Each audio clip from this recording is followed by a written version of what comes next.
சென்னை கொட்டிவாக்கத்தில் நடந்து வரக்கூடிய நிகழ்ச்சியில பிறந்தநாள் பொதுக்கூட்ட நிகழ்ச்சியில முதலமைச்சர் பேசி வருகிறார். அந்த காட்சிகளை பார்க்கலாம். இந்த மேடைய உரிமை களமா, வெற்றி களமா, அடித்தளமா அமைஞ்சிருக்கு.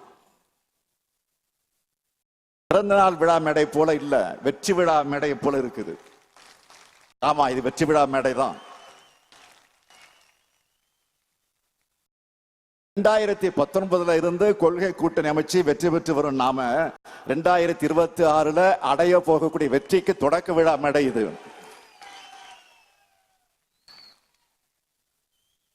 என்னை சந்திக்கிறவங்க உங்க வெற்றிக்கு என்ன அடிப்படைன்னு கேட்டா, எங்களுடைய தோழமை உணர்வுதான் எல்லா இடத்திலையும் மறக்காம நான் பதிவு செய்கிறவன். நான் ஏன் தமிழ்நாடு சட்டமன்றத்தில் கூட பதிவு செஞ்சிருக்கிறேன். ஊடக நண்பர்களுக்கும் எதிர்கட்சியினருக்கும் நான் சொல்லிக்கொள்ள விரும்புவது, கருத்தியல் கூட்டணி அமைச்சிருக்கக்கூடிய எங்களுக்குள்ள கருத்து மாறுதல் வரும்,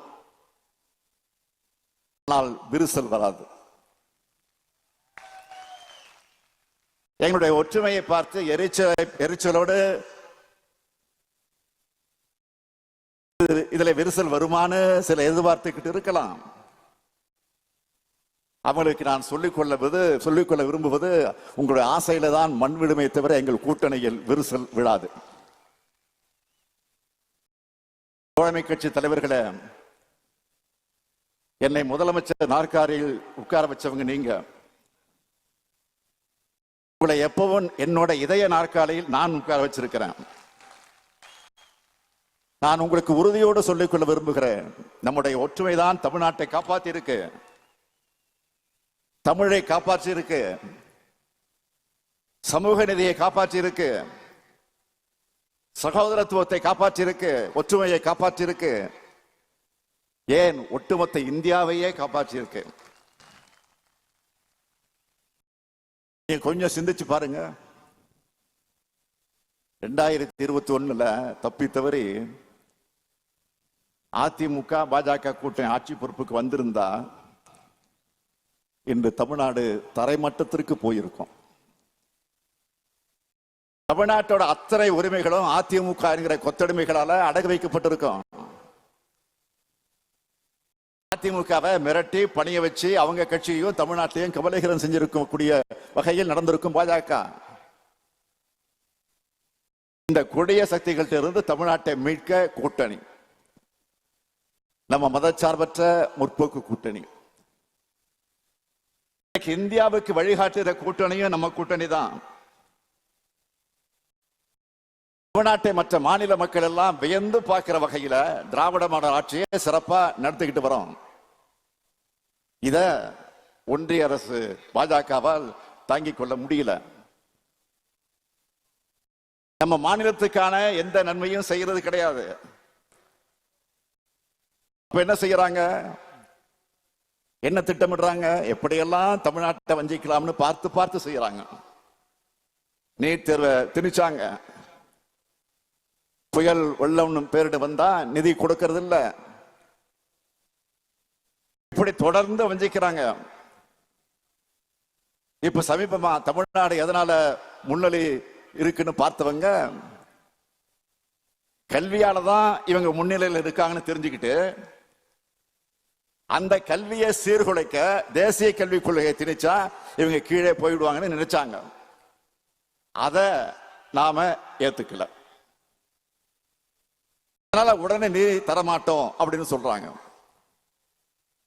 நான் வேதனையோடு சொல்கிறேன், பள்ளி குழந்தைகள் ஆசிரியர்களுக்காக சம்பளம் தர நீல கூட கை வைக்கிற அளவுக்கு கொடூரமானவங்க கையில இந்தியா சிக்கி இருக்கு. ஒன்றிய அமைச்சர் தர்மேந்திர பிரதான் என்ன சொல்கிறார், தேசிய கல்விக் கொள்கையை தமிழ்நாடு ஏத்துக்கிட்டாதான் நிதி விடுவிக்கப்படும், மும்மொழி கொள்கை ஏத்துக்கலன்னா நிதி ஒதுக்க சட்டத்தில் இடம் இல்லைன்னு மிரட்டுகிறார். நான் கேட்கிறேன், எந்த சட்டத்தில் இப்படி இருக்கு? மும்மொழி கொள்கையை அனைத்து மாநிலங்களும் ஏத்துக்கணும்னு இந்திய அரசியலமைப்பு சட்டத்தில் இடம் இருக்கா? இந்திய நாடாளுமன்றத்தில் நிறைவேற்றப்பட்ட சட்டமா அது? உங்களால ஒரு நீட் தேர்வைய குற்றச்சாட்டுகளுக்கு இடமளிக்காத வகையில் நடத்த தெரியல. நீங்க தமிழ்நாட்டுக்கு அட்வைஸ் பண்றீங்களா? பேரு தான் தர்மேந்திர பிரதான், ஆனா தர்மமே உங்ககிட்ட இல்லையே.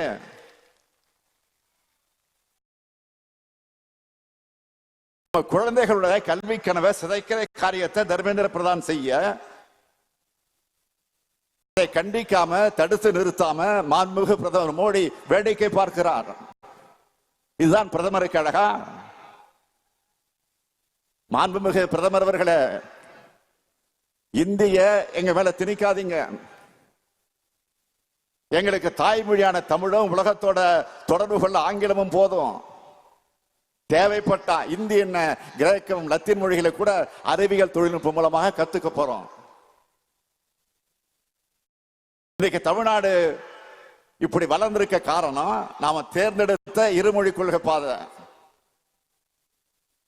செய்திகள் எல்லாம் எடுத்து சொல்லி நான் முரசொலியில ஒரு கட்டுரை எழுதினேன்.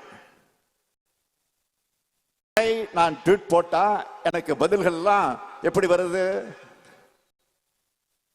வடமாநிலத்தை சார்ந்த பலரும் நம்மோட நியாயத்தை புரிஞ்சு அதுக்காக நமக்கு ஆதரவு அடிப்படையில் அந்த கருத்தை போட்டிருக்கிறாங்க, ஆதரவோடு பேசுறாங்க. பிரீத்தி என்பவருடைய ட்வீட் என்ன தெரியுமா? தமிழ்நாடு முதலமைச்சர் சொல்றது சரிதான், இந்தி மொழியால என்னுடைய மைத்திரி மொழி காணாம போயிட்டு இருக்கு அப்படின்னு எழுதியிருக்கிறார். அவைன் என்பவர் என்னோட தாய்மொழி மகதி.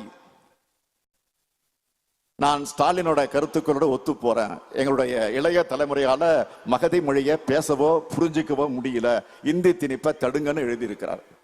இப்படி ஏராளமான பேர் இந்தி மொழியை திணிப்பால தங்களுடைய தாய்மொழிகள் எப்படி பாதிக்கப்பட்டிருக்குன்னு எழுதியிருக்காங்க. இப்படி எல்லாத்துக்கும் முன்னோடியாகவும் எல்லாருக்கும் வழிகாட்டியாகவும் இருக்கிறது தான் நம்முடைய தமிழ்நாடு.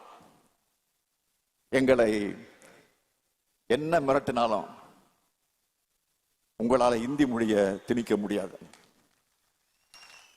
மிரட்டினா அஞ்சு நடுங்கி கூழக்கு மொழி போடுறதுக்கு அதிமுக நினைச்சீங்களா? இது திமுக. மிரட்டுனா அடங்கி போறவங்க இல்ல, அடக்க நினைக்கிறவங்கள அடங்கி போக வைக்கிறவங்க நாங்க.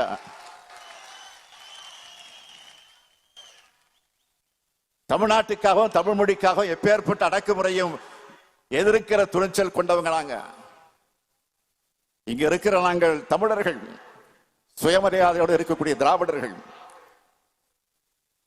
ஒன்றிய அரசு என்ன நினைக்கிறாங்க? இப்படி அறிவுபூர்வமா முற்போக்கு சிந்தனையோடு பேசுறாங்களே, இங்க மட்டுமல்ல நாடாளுமன்றத்திலே முழங்குகிறாங்களே, இவங்களை எப்படி தடுக்கலான்னு பார்த்தாங்க. அதுக்காகத்தான் இப்போ தொகுதி மறுசீரமைப்பு கொண்டு வர போறாங்க. நம்முடைய தொகுதிகளின் எண்ணிக்கையை நம்முடைய பிரதிநிதித்துவத்தை குறைக்க நினைக்கிறாங்க. அதனாலதான் நான் முன்கூட்டியே இந்த பிரச்சனையை நாம எழுப்ப முடிவெடுத்து அதை இப்போ கையில் எடுத்திருக்கிறோம்.